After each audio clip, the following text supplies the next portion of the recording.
Baki Hanma vs Kengan Ashura, quite the controversial film it looks like. People hate the animation, the fights, the plot, the existence of the film, and even more. But the question is, why? I believe it comes down to people's expectations going into the film, alongside many people just outright not understanding how a crossover film like this works. Of course they're going to be respecting both universes. The fights are going to be close regardless of people's headcanon when it comes to power scaling. Yes, the Buckyverse has better feats looking at the entire series, but that doesn't mean they shouldn't have close fights with Kengan characters when they're creating a film for the purpose of these characters fighting one another. Like, wouldn't it be quite stupid if the entire film was Baki just one-shotting all the Kengan fighters, calling them fodder and then leaving? I would imagine, based on over 1,000 comments on my initial video, that quite a few people actually wanted something like that, not understanding that the purpose of this film is of course for entertainment.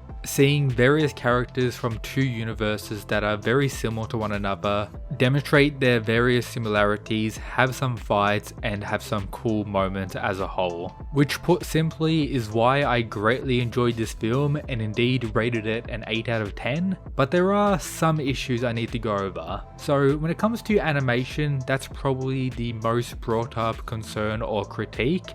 Yes, it's not good. Nothing for the Baki anime I would consider as good. Kengan is a unique art style choice with the CGI route. Some people absolutely hate it and won't even give the Kengan Ashura anime a chance due to it, and others enjoy it and think it enhances the anime. I'm personally on that route, and it seems like many people are as well. Consider this comment already has close to 500 likes, saying, "This movie made me realize I'm happy Kengan doesn't have Bucky's animation." If you didn't know, this film was created by the Bucky animators who've done the most recent Bucky seasons. So you could say a lot of it comes to stylistic preferences, but you can't ignore how lazy the animators were at various points. For example, as pointed out by this comment, the Hanayama and Sawpan clashes reusing the same animation over and over, and some parts just being taken from previous anime seasons for the Bucky characters as well. So that is a downside, especially considering this is a film. Something that you would expect would get better treatment and require better animation as a whole, but it didn't get that at all. It was pretty much just a longer Bucky episode with a few cool moments with, I guess, better animation, but that's what they normally do for the Bucky episodes as well.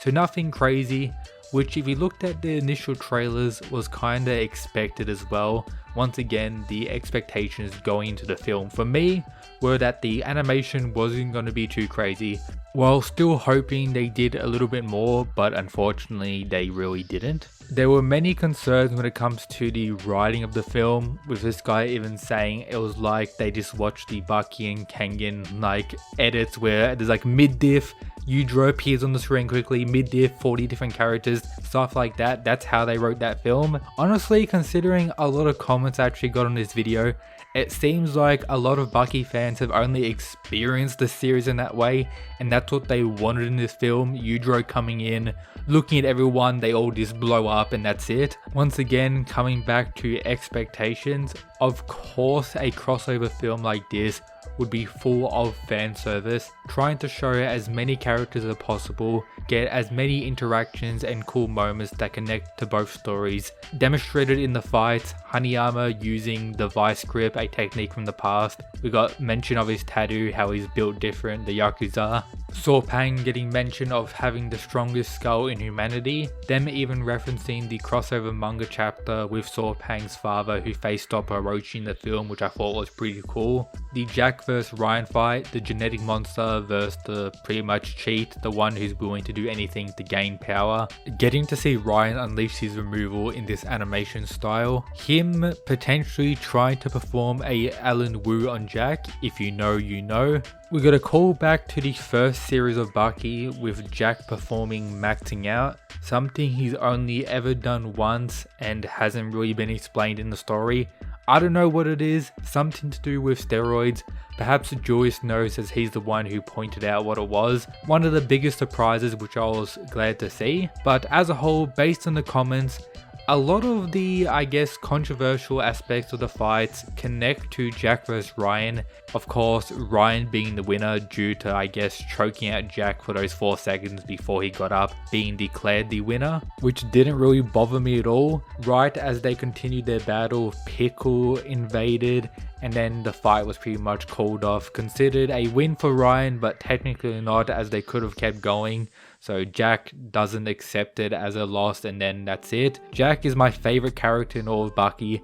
I'm pretty much known as the resident Jack wanker in the fandom, so I don't know, I didn't mind it. Ryan's my favorite character too. I just enjoyed the various things they pulled out, and the battle itself doesn't really bother me if Ryan was considered the winner, or that once again they nerfed Bucky in this film. It doesn't matter, it's just for entertainment. You don't really need to take it that serious. With this make me wonder what people's thoughts are on the Dragon Ball and One Piece and I believe Toriko crossover film or special. Do they have the same issues complaining about Goku being nerfed, not being able to watch it because Goku doesn't one-shot everyone?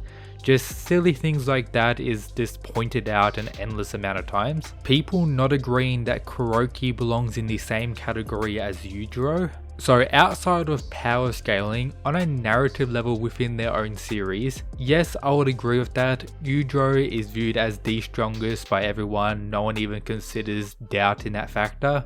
Kuroki, spoilers, was the winner of the Kengan Ashura Annihilation Tournament. He defeated Kanogito, which we actually get to see in this film here with that scar on top of his head. What he got from Kuroki in the tournament, something we haven't seen in the anime yet. So I guess the film for the Kengan characters does take place after the Annihilation Tournament, which does question some stuff for Oma, but it doesn't matter, it's a crossover universe thing, doesn't add anything to the main story of both series. But coming back to Kuroki vs Yujiro, yes, the narrative for Yujiro being the strongest is more prevalent in Bucky, but Kuroki is still indeed the strongest of Kengan Ashura. Not really the case in the sequel series Kengan Mega. We have a different character to compare to Yujiro, as I did in this video, but still it stands the strongest of both series. Of course, they'll have some narrative together. A concern of many that I pointed out in my initial video is they expected more, especially with the time of the film. It was only an hour long considering the credits at the start and the little opening around the 10-minute mark. Yes, I would have wanted more. We should have got the Kuroki vs Yujiro fight, but that probably would have led people going more chaotic if it was like close in any way. So who knows, maybe it was a better choice to not have that fight for the sake of Yujiro's character and his fans losing their mind. If you are a Bucky fan that has these concerns, just take this. The Bucky characters featured in the film aren't the strongest version of these characters. We see Jack that his face is still messed up from Pickle. We see Katsumi still missing his arm. Very different to the current Bucky manga. This is probably set right after the Bucky vs Yujiro fight, or right after the Pickle arc, pretty much where the anime recently left off. So they still get stronger, especially characters like Jack, who's far stronger currently in the manga than what he has been at any other point in the series. Additionally, listen to this. I had a few people in the comments say I'm paid by Netflix due to enjoying the film and rating it an 8 out of 10. Mate, I wish I was paid by Netflix. If they want to slide me some money to say this is the best masterpiece of all time, considering how much Netflix makes, I'll be happy, open arms, the greatest piece of fiction ever.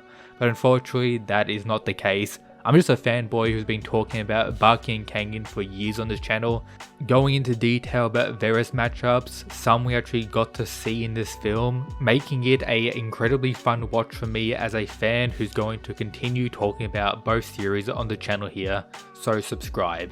And the legend Jax Blade also agrees, so shout out to him, shout out to these members, the Mad Lads. Check out GamerSupps, the official partner of the channel. I'm sure there's something on there you guys would like to have, which also supports me by using this code. But that's it guys, peace.